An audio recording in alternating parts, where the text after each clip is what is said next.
Maintenant, on va parler des normes de vérification généralement reconnues. On a dit que attendez, je vois un message. OK.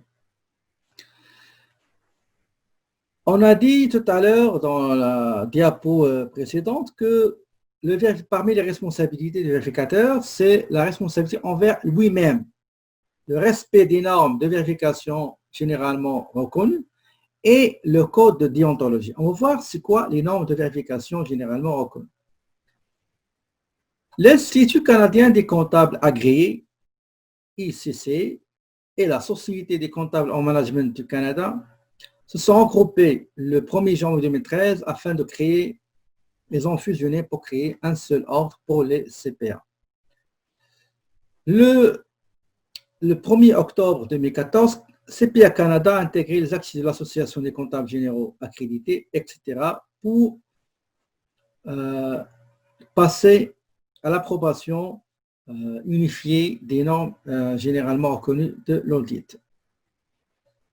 Regardez ici pour le Canada, la date d'entrée en vigueur des normes canadiennes d'audit qui se basent sur les normes, les ISA, les International Standard Auditing, les normes d'audit international, à compter du 15 décembre 2009.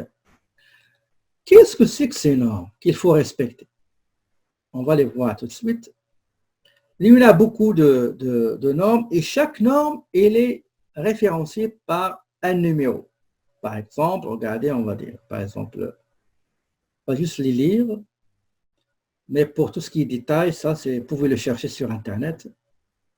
Donc, il y a le ISQC, International Standard Quality Control, contrôle de qualité de cabinet, etc.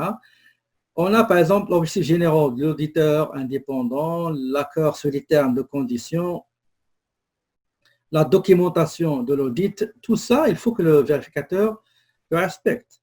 Responsabilité de l'auditeur concernant les fraudes, communication avec les responsables, communication des déficiences de contrôle interne, la planification de l'audit,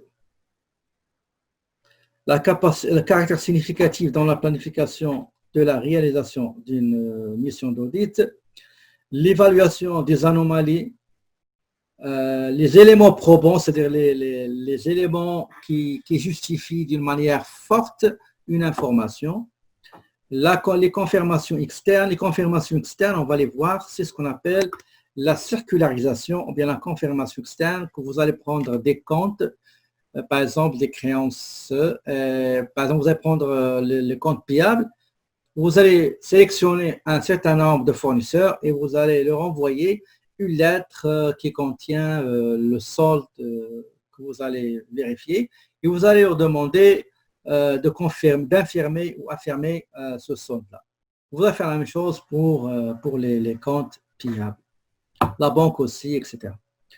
Le sondage en audit, les normes sondage en audit, les déclarations écrites. Regardez la norme qui concerne l'opinion et le rapport, c'est la norme ISA 700, la norme internationale d'audit 700, donc qui concerne l'opinion et le rapport.